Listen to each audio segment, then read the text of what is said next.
देखें तो जो हमारा मूल प्रश्न था जिससे हमने वीडियो चालू किया था, हमने कहा था कि भाई शनि के उसमें आपको कब डरना चाहिए और कब नहीं डरना चाहिए। तो उसमें यह है कि डरना इसलिए भी नहीं चाहिए कि भाई बीच में वक्री भी होने वाले हैं। आपको अपनी कर्म गति सुधारनी है, आपको अपनी पूजा की इंटेंसिटी सुधारनी है। तो संभावना है कि शनि महाराज के जो बुरे फल हैं उनको इस टूरिज्म, स्लो टूरिज्म की वजह से आप कर्व डाउन कर पाएं।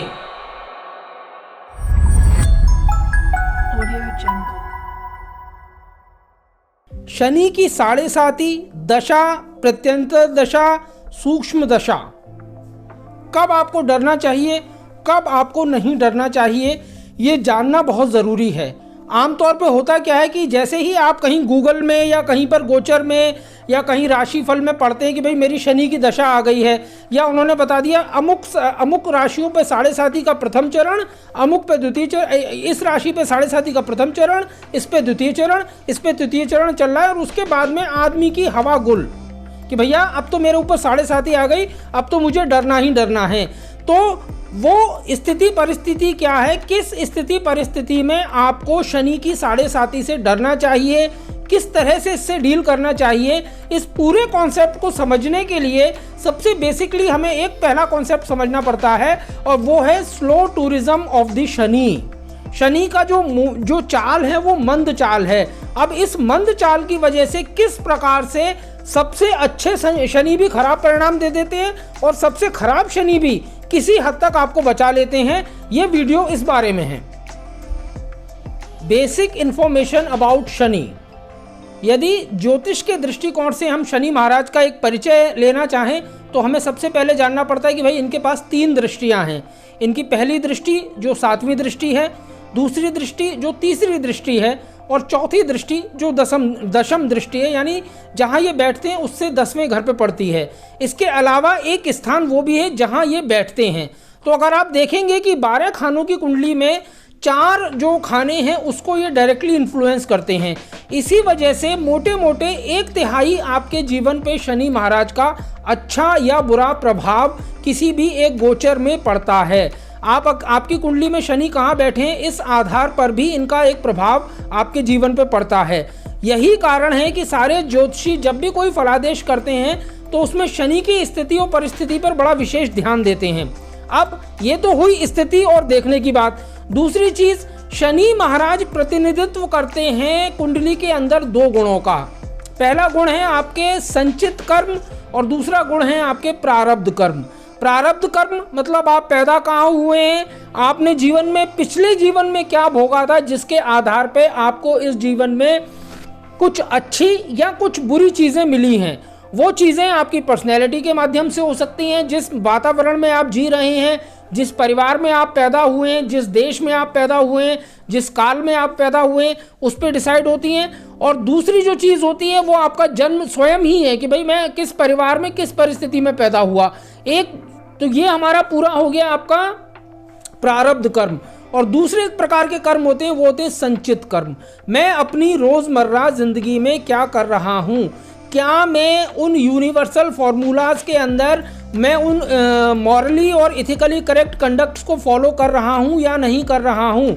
अगर मैं कहीं एक परफॉर्मर हूँ, अगर मैं कहीं अर्निंग के बारे में सोच रहा हूँ, तो क्या मेरी कर्म गति सही डायरेक्शन में जा रही है या नहीं जा रही है। कहीं मैं चीज़ों को टाल तो नहीं रहा हूँ, कहीं मैं एक प्रोक्रास्टिनेटर तो नहीं हूँ, कहीं मैं एक लेजी बम तो नहीं हूँ।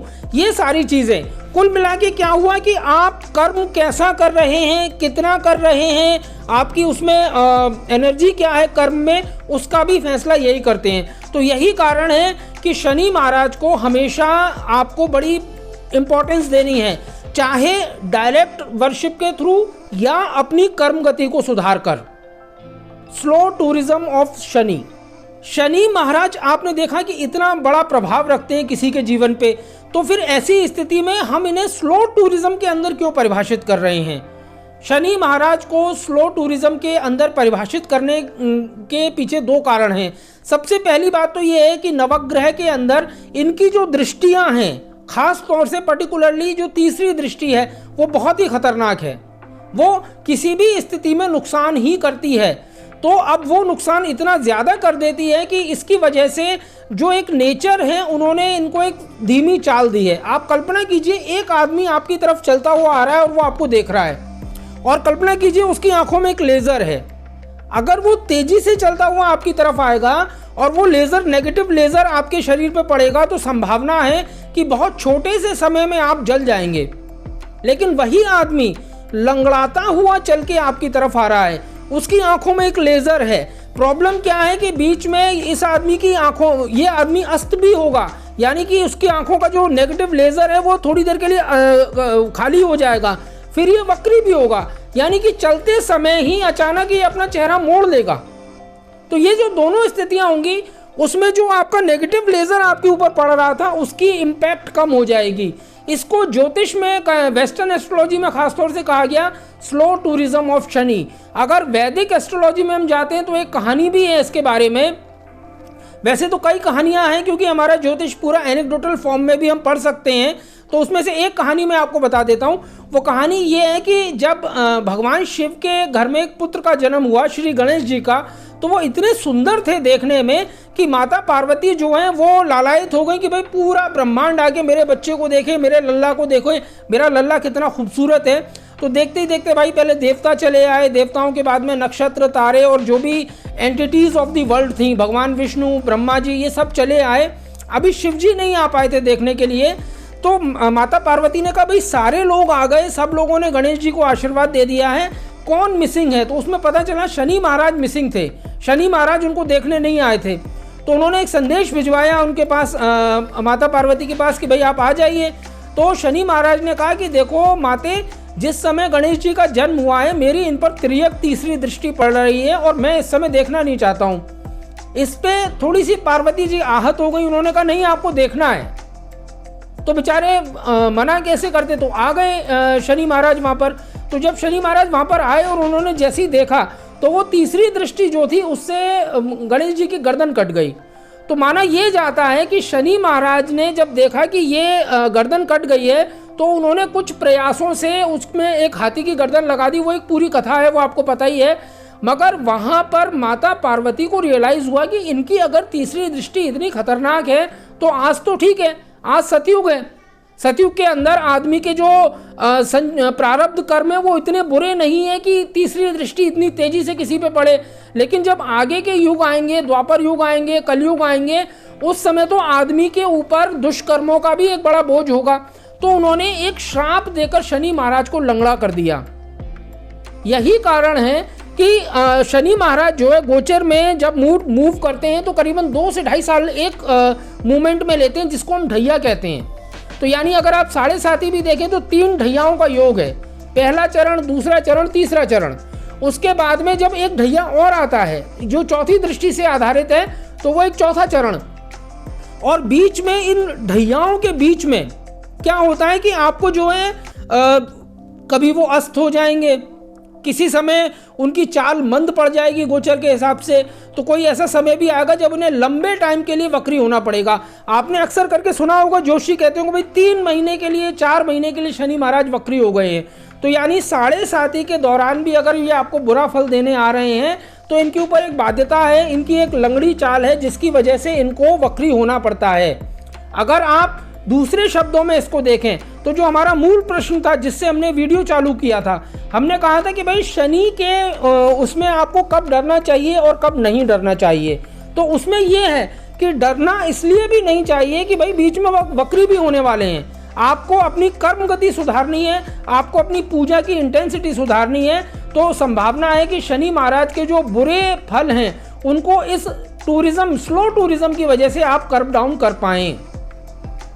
डिफरेंस बिटवीन ढैया एंड मूल 7.5। आम तौर पे आपने देखा होगा कि शनि महाराज का जो एक 7.5 का दौर है, मान लीजिए जैसे मैं आपको 2 बड़े अच्छे उदाहरण दूंगा पिछले सालों के। सबसे पहला उदाहरण मैं आपको दूंगा तुला राशि का। तुला राशि को अगर आप पिछले 12 सालों का, थोड़ा 12 या 14 सालों का इतिहास उठा के देखेंगे तो तुला राशि के ऊपर से पूरा पहले एक 7.5 गुजरी। 7.5 गुजरने के बाद में एक 2.5 साल का ब्रेक आया, उसके बाद में उनके ऊपर ढैया लगा। अब सवाल ये है कि ये ढैया और 7.5 में अंतर क्या है? तो अगर बुनियादी तौर पे एक आम आदमी की भाषा में इसको समझने की कोशिश की जाए तो हम ये कह सकते हैं कि 7.5 एक पूरी सीरियल की तरह है।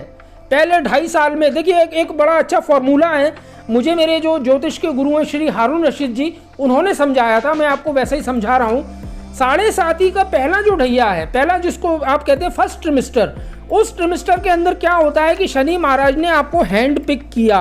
जैसे हम एक डाइनिंग हॉल में बैठे और हमने झूठे बर्तनों को उठा लिया और उठा के हमने एक जहाँ पे वॉशिंग करनी है, जिसको हमारी भाषा में मोरी भी कहा जाता है, हमने उनको मोरी पे लाके उनके ऊपर पानी डाल दिया कि भाई इसमें से अब थोड़ा कचरा अलग हो जाएगा। तो ये 7.5 का पहला दौर है। आपको रियलाइजेशन होना शुरू होता है कि समथिंग इज रॉन्ग, आपको याद आना शुरू होता है कि दीज आर दी एरियाज जहाँ पे मैंने गड़बड़ की हुई है। आपको एक ग्लानि भरना शुरू होती है अपने अंदर, नहीं यार ऐसा नहीं करना है। क्यों? क्योंकि पहले 2.5 साल में शनि महाराज कुछ ऐसी स्थितियां उत्पन्न कर रहे हैं जिसकी वजह से आपको ये लग रहा है कि नहीं यार कुछ गलत हुआ है, मैंने कुछ गलत किया है। इसका उल्टा भी हो सकता है, अगर आपने बहुत हार्डवर्क किया हुआ है किसी इशू में, तो उस समय शनि महाराज जो पानी डाल के आपको धो रहे हैं, जो आपको रिंस कर रहे हैं, उस दौरान वो ये भी कह सकते हैं कि भाई अरे तुमने इतना अच्छा कर्म किया है, भाई तुम क्यों डर रहे हो। तो मेरे अंदर ये फीलिंग भी आ सकती है, या किसी 7.5 के जो नेटिव हैं उनके पहले चरण के अंदर उनके अंदर ये फीलिंग आ सकती है कि नहीं I have done it all, मेरे अंदर कॉन्फिडेंस की कमी क्यों है। उनको रियलाइजेशन हो सकते हैं तरह तरह की, नहीं I need to work hard, मुझे अपॉर्चुनिटीज़ को ठीक से गैलोर करना है एंड ब्ला ब्ला ब्ला, जो भी एक अंदरूनी बातचीत आदमी की खुद से होती है। तो ये हो गया आपका पहला। दूसरे स्टेज में क्या होता है, दूसरे स्टेज में आप जब बर्तन मांजते हैं तो आपने देखा होगा हम बर्तन को एक जूना या जो भी होता है उस हिसाब से घिसना चालू करते हैं, रगड़ना चालू करते हैं, कहीं तेल का अगर निशान रह गया है तो वहाँ पर।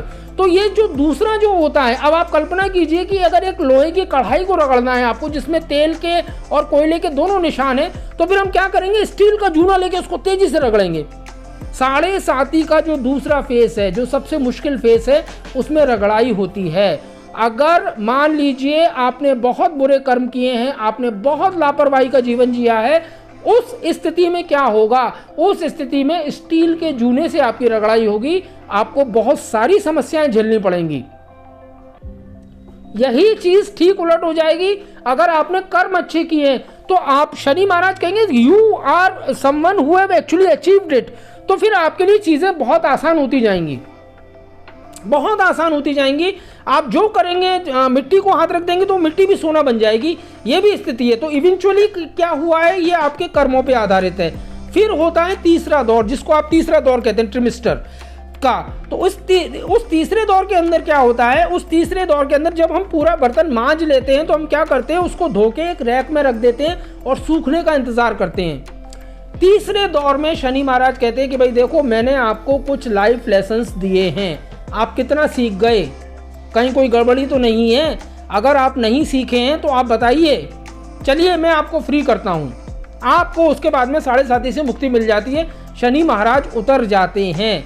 मगर 2.5 साल बाद जब ढैया आता है तो उन्हीं लाइफ लेसन्स का दोबारा एग्ज़ाम लेते हैं। जिस तरह से आपका एक एनुअल एग्ज़ाम होता है, मतलब आपने हाफ ईयरली एग्ज़ाम दिया है, मंथली एग्ज़ाम दिया है, फिर एक एनुअल एग्ज़ाम है, तो ढैया आपका एनुअल एग्ज़ाम है। उसमें जो सारी चीज़ें 7.5 में हुई हैं वही सारी चीज़ें तेज़ी से भी होती हैं। तो ये टोटल एक 10-11 साल का या 12 साल का शनि महाराज का स्लो टूरिज्म है। और उस स्लो टूरिज्म के अंदर भी 3 ऐसी स्टेज हैं जिन स्टेजेस के अंदर आपको जब वो वक्री होंगे, जब वो अस्त होंगे, इन सारी स्थितियों के अंदर, या वो कुछ नक्षत्र भी ऐसे हो सकते हैं जिनमें निष्प्रभावी हो जाते हैं, या कुछ ऐसे नक्षत्र हो सकते हैं जिनमें वो आके क्रूर हो जाते हैं। तो इस आधार पे आपको प्रभाव देंगे, मगर शनि महाराज का कंसिस्टेंट प्रभाव अच्छा या बुरा नहीं आएगा। अच्छा प्रभाव किसी को कंसिस्टेंटली मिल गया तो वो सर्वशक्तिमान बन जाएगा, जो प्रकृति के संतुलन के लिए अच्छा नहीं है। और बुरा परिणाम अगर किसी को कॉन्स्टेंटली मिल गया तो वो इतना ज़्यादा पद दलित हो जाएगा कि नवग्रह के अंदर बाकी के जो ग्रह हैं उनकी कोई वैल्यू ही नहीं रह जाएगी। तो याद रखिए, इवेंचुअली ये शनि महाराज का स्लो टूरिज्म है। अगर मान लीजिए आपके संचित कर्म और प्रारब्ध कर्म में से आपको लगता है कि भाई मेरे साथ बहुत सारी चीज़ें ऑड होने वाली हैं, तो उस स्लो टूरिज्म के अंदर आप अपॉर्चुनिटी निकालिए, पूजा पाठ करिए, पूजा पाठ करने के साथ में अपनी कर्म गति में करेक्शन कीजिए, और चांसेस हैं कि शनि महाराज जो आपके ऊपर इम्पैक्ट डालने वाले हैं उनका असर बहुत हद तक कम हो जाए। Because everything eventually boils down to karma, कर्म प्रधान विश्व रचि राखा।